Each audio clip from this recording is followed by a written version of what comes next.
இன்னைக்கு diabetic பேஷண்ட்கான ஸ்நாக்ஸை rank பண்ண போறோம். ஃபர்ஸ்ட்ல இருக்கிறது பச்சை பயிறு 10 out of 10. அதுல ஏகப்பட்ட புரோட்டீன் இருக்கு, அதே மாதிரி மாவு சத்து ரொம்ப கம்மியா இருக்கு. ஒரு டயபெட்டிக் பேஷண்ட்கான பெர்ஃபெக்ட் ஸ்நாக் அதுதான். பச்சை பயிறு கூட தக்காளி, லெமன் இல்லைன்னா உங்களுக்கு குக்கும்பர் கலந்து சாப்பிட்டீங்கன்னா பெர்ஃபெக்டா இருக்கும். ரெண்டாவது பாத்தீங்கன்னா சென்னா இல்லைன்னா கடலைப்பருப்பு 9 out of 10 கொடுப்பேன். அதுல ஏகப்பட்ட ஃபைபர் இருக்கு, ஒரு டயபெட்டிக் பேஷண்ட்டுக்கு ரொம்ப சூப்பரா இருக்கும். அடுத்தது பாத்தீங்கன்னா நட்ஸ் மிக்ஸ் 2 ஆல்மண்ட் 2 வால்நட் இல்லைன்னா 2 பிஸ்தா மிக்ஸ் பண்ணி சாப்பிட்டீங்கன்னா அதுல ஏகப்பட்ட ப்ரோட்டீன்ஸ் இருக்கு, அதே மாதிரி குட் ஃபேட் இருக்கு. குறிப்பா போஸ்ட்பனல் பிளட் சுகர், அதாவது சாப்பிட்ட பிறகு பிளட் சுகரை அது கண்ட்ரோல் பண்ணும்.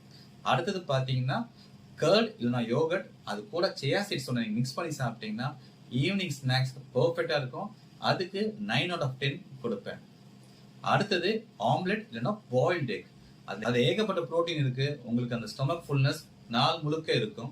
அதுக்கான ரேங்க் 8 out of 10 கொடுப்பேன். அடுத்தது ஆப்பிள் அண்ட் கோவா, ரேங்க் பாத்தீங்கன்னா 8 out of 10.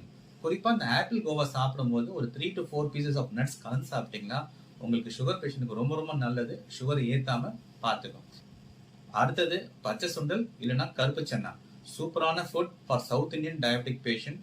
அதுல ஏகப்பட்ட ப்ரோட்டீன்ஸ் இருக்கு, கண்டிப்பா அதுக்கும் ரேங்க் நான் 8 out of 10 கொடுப்பேன். அடுத்தது பட்டர் மில்க் கூடவே வெஜ்ஜிஸ், மோர், வெங்காயம் அது மாதிரி மிக்ஸ் பண்ணி சாப்பிட்டீங்கன்னா பெர்ஃபெக்டா இருக்கும் உங்களுக்கு.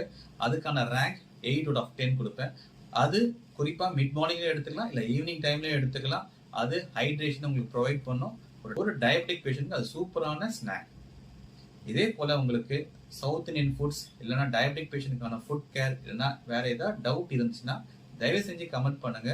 கண்டிப்பா அடுத்த வீடியோ கண்டிப்பா போடுவேன். அதே போல சப்ஸ்கிரைப் பண்ண மறந்துடாதீங்க.